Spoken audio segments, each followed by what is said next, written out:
नमस्कार।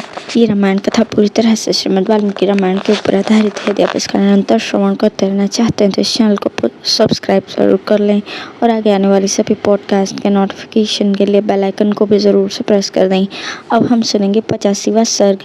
विभीषण के अनुरोध से श्री रामचंद्र जी का लक्ष्मण को इंद्रजीत के वध के लिए जाने की आज्ञा देना और सेना सहित लक्ष्मण का निकुंभिला मंदिर के पास पहुंचना।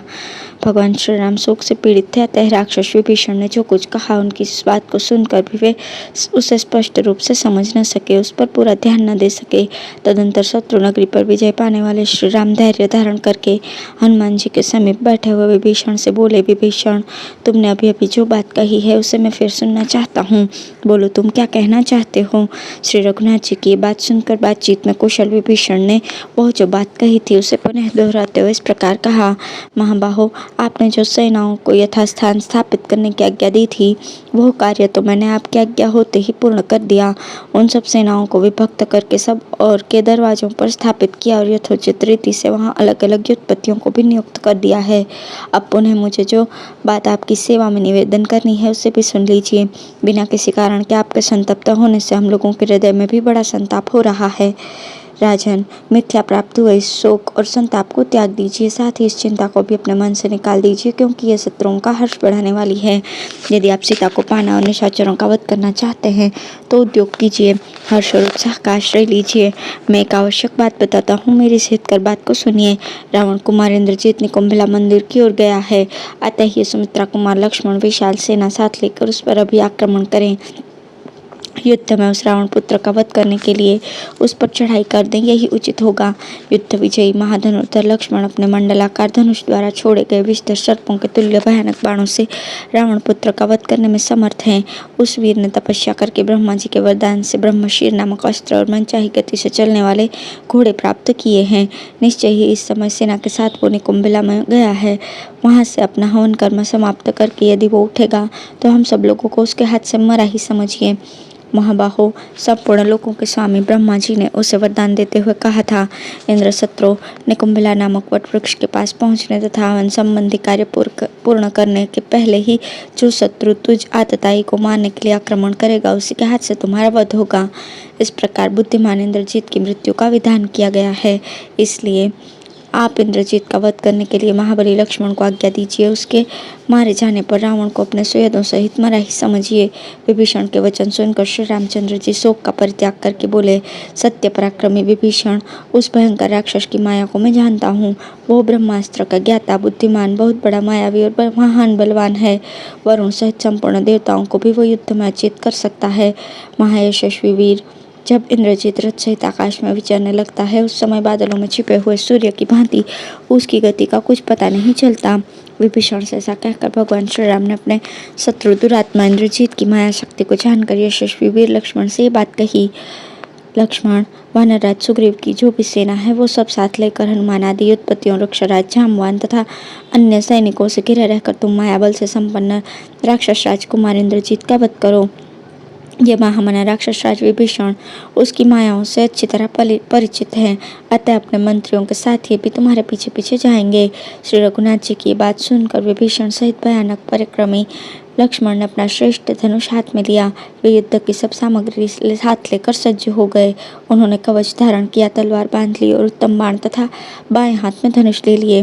तत्पश्चात श्री रामचंद्र जी के चरण स्पर्श करके हर्ष से भरे हुए सुमित्रा कुमार ने कहा, आर्य, आज मेरे धनुष से छूटे हुए बाण रावण कुमार को विदीर्ण करके उसी प्रकार लंका में गिरेंगे जैसे हंस कमलों से भरे हुए सरोवर में उतरते हैं। इस विशाल धनुष से छूटे हुए मेरे बाण आज ही उस भयंकर राक्षस के शरीर को विदीर्ण करके उसे काल के गाल में डाल देंगे। इंद्रजीत के वध की अभिलाषा रखने वाले तेजस्वी लक्ष्मण अपने भ्राता के सामने ऐसी बात कहकर तुरंत वहां से चल दिए। उन्होंने पहले अपने ज्येष्ठ भ्राता के चरणों में प्रणाम किया, फिर उनकी परिक्रमा करके रावण कुमार द्वारा पालित निकुंभिला मंदिर की ओर प्रस्थान किया। भाई श्री राम द्वारा स्वस्ति वाचन किए जाने के पश्चात विभीषण सहित प्रतापी राजकुमार लक्ष्मण बड़ी उतावली के साथ चले। कई हजार वानर वीरों के साथ हनुमान और मंत्रियों सहित विभीषण भी लक्ष्मण के पीछे शीघ्रतापूर्वक प्रस्थित हुए। विशाल वानर सेना सहित घिरे हुए लक्ष्मण ने वेगपूर्वक आगे बढ़कर मार्ग में खड़ी हुई वृक्षराज जाम्बवान की सेना को देखा। दूर तक का मार्ग तय कर लेने के पश्चात मित्रों को आनंदित करने वाले सुमित्रा कुमार ने कुछ दूर से ही देखा। असुरराज रावण की सेना मोर्चा बांधे खड़ी है। शत्रुओं का दमन करने वाले रघुकुल नंदन लक्ष्मण हाथ में धनुष लेकर ब्रह्मा जी के निश्चित किए हुए विधान के अनुसार उस मायावी राक्षस को जीतने के लिए निकुंभिला नामक स्थान में पहुंचकर एक जगह खड़े हो गए। उस समय प्रतापी राजकुमार लक्ष्मण के साथ विभीषण, वीर अंगद तथा पवन कुमार हनुमान भी थे। चमकीले अस्त्र शस्त्रों से जो प्रकाशित हो रही थी, ध्वजों और महारथियों के कारण गहन दिखाई देती थी, जिसके वेग का कोई माप नहीं था, तथा जो अनेक प्रकार की वेशभूषा में दृष्टिगोचर होती थी। अंधकार के समान काली उस शत्रु सेना में विभीषण आदि के साथ लक्ष्मण ने प्रवेश किया। अब है वानरों और राक्षसों का युद्ध। हनुमान जी के द्वारा राक्षस सेना का संहार और उनका इंद्रजीत को द्वंद्व युद्ध के लिए ललकारना तथा लक्ष्मण का उसे देखना। उस अवस्था में रावण के अनुज विभीषण ने लक्ष्मण से ऐसी बात कही जो उनके अभिष्ट अर्थ को सिद्ध करने वाली तथा शत्रुओं के लिए अहितकर थी। वे बोले, लक्ष्मण, ये सामने जो मेघों की काली घटा के समान राक्षसों की सेना दिखाई देती है, उसके साथ शिलारूपी आयुध धारण करने वाले वानरवीर शीघ्र ही युद्ध छेड़ दें और आप भी इस विशाल वाहिनी के व्यूह का भेदन करने का प्रयत्न करें। इसका मोर्चा टूटने पर राक्षस राज का पुत्र इंद्रजीत भी हमें यहीं दिखाई देगा। अतः आप इस हवन कर्म की समाप्ति के पहले ही वज्रतुल्य बाणों की वर्षा करते हुए शत्रुओं पर शीघ्र ही धावा कीजिए। वीर, वो दुरात्मा रावण कुमार बड़ा ही मायावी, अधर्मी, क्रूर कर्म करने वाला और संपूर्ण लोगों के लिए भयंकर है। अतः इसका वध कीजिए। विभीषण की बात सुनकर शुभ लक्षण संपन्न लक्ष्मण ने असुरराज के पुत्र को लक्ष्य करके बाणों की वर्षा आरंभ कर दी। साथ ही बड़े बड़े वृक्ष लेकर युद्ध करने वाले वानर और भालू भी वहां खड़ी हुई राक्षस सेना पर एक साथ ही टूट पड़े। उधर से राक्षस भी वानर सेना को नष्ट करने की इच्छा से समरांगण में तीखे बाणों, तलवारों, शक्तियों और तोमरों का प्रहार करते हुए उनका सामना करने लगे। इस प्रकार वानरों और राक्षसों में घमासान युद्ध होने लगा। उसके महान कोलाहल से समूची लंका पूरी सब ओर से गूंज उठी। नाना प्रकार के शस्त्रों, पैने, बाणों, उठे हुए वृक्षों और भयानक पर्वत शिखरों से वहां का आकाश आच्छादित हो गया। विकट मुंह और बाहों वाले राक्षसों ने वानर युद्धपतियों पर शस्त्रों का प्रहार करते हुए उनके लिए महान भय उपस्थित कर दिया। उसी प्रकार वानर भी समरांगण में संपूर्ण वृक्षों और पर्वत शिखरों द्वारा समस्त राक्षसों को मारने एवं हताहत करने लगे।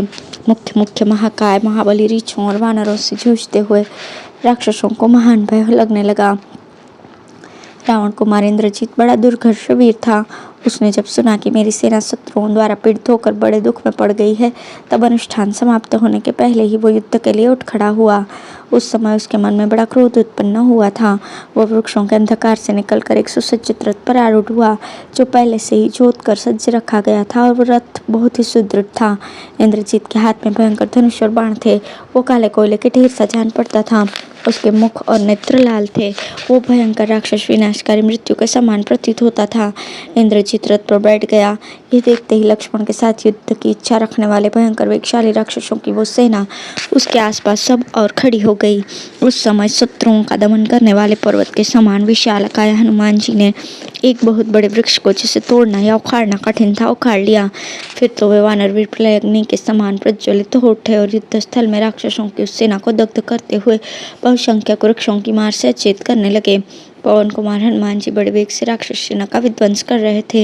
यह देखते ही सहस्त्रों राक्षस उन पर अस्त्र शस्त्रों की वर्षा करने लगे।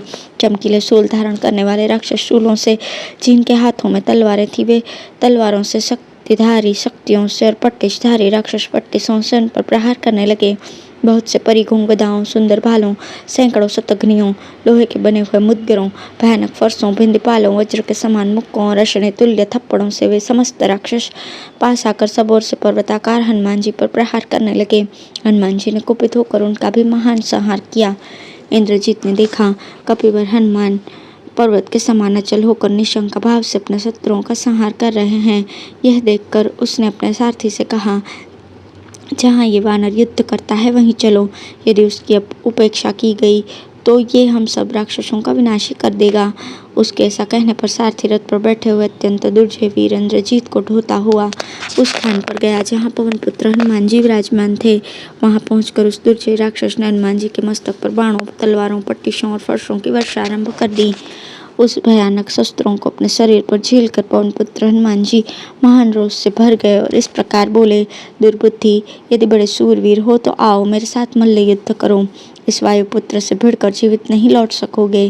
दुर्मते, अपनी भुजाओं द्वारा मेरे साथ द्वंद्व युद्ध करो। इस बाहुयुद्ध में यदि मेरा वेग सह लो तो तुम राक्षसों में श्रेष्ठ वीर समझे जाओगे।